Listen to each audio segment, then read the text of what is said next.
What's up guys, Thomas here at TP Parts Rc-Xtreme down at the gravel pit. Some after talk and about the new modification I've done to the Traxxas MAXX, which I'm running 6S on. And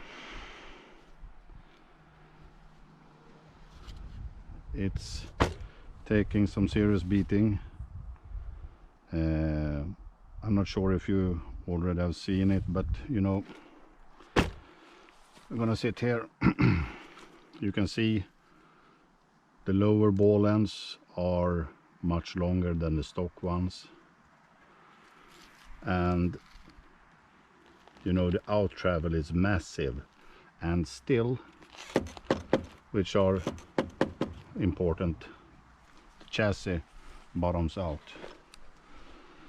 It's even more in the rear, and the suspension feels so plush. You know, check this out. I mean, it's, you can compare it to the stock.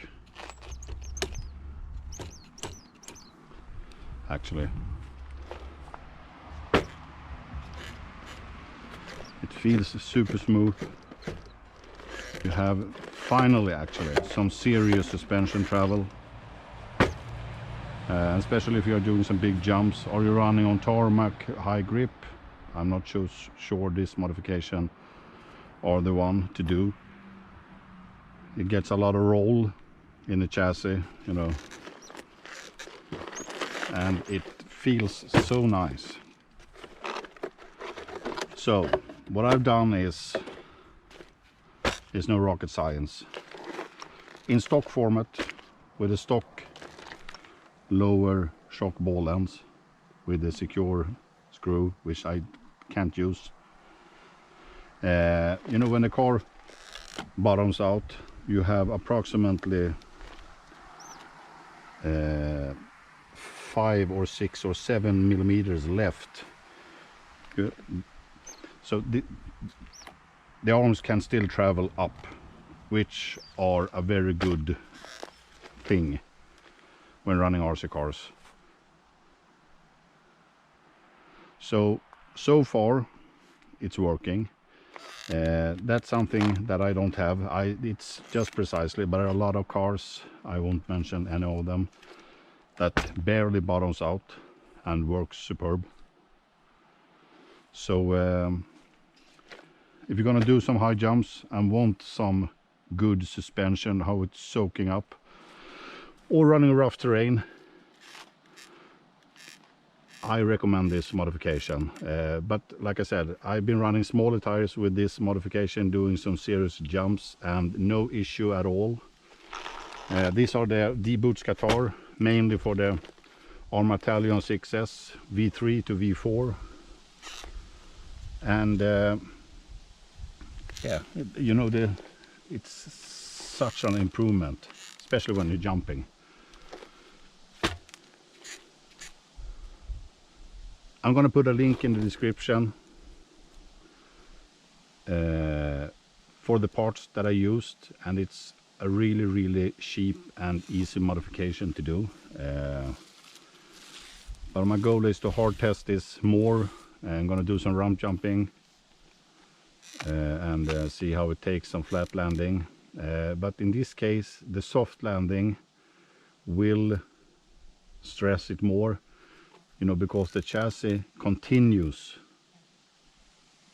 to go down, meaning, as you can see, it still have here some play. Not much, but a little. And of course the tires taking some of it too. So it's just amazingly good. Same setup as previous. 40 weight in the rear, a mix between 60 and 45. I think it was like, not sure if I remember, but it says in the description, I think 1/3 of 45 and 3/4 of 60. and I do some serious jumping with this car. Max6, max punch of course, stock motor. Another thing that I can relieve is I finally got my hands on exactly same size, meaning 3670, 4-pole, 2K, Leopard brushless V2 motor, meaning I still can use the rear clamp and it will not affect anything when I'm jumping or crashing. You know, I see a lot of guys running, you know, the bigger motors, the 40, the 42 cans, and you can't use the rear one. Even if it's good, you will have flex. So that's going to be interesting to use, and that's a 6S motor only. I'm going to keep the exactly same gearing, maybe gear it up to 26, I'm not sure. It's still plenty fast. So and the servo is a SRT, not because the stock don't work, just because I wanted to try. It's a 20 kilogram, I think it was, aluminum, and the spec are pretty decent, especially the speed. Not mind-blowing, but it works. So thanks for watching. If you have any comments or questions, comment down below please, and I'll try to answer them.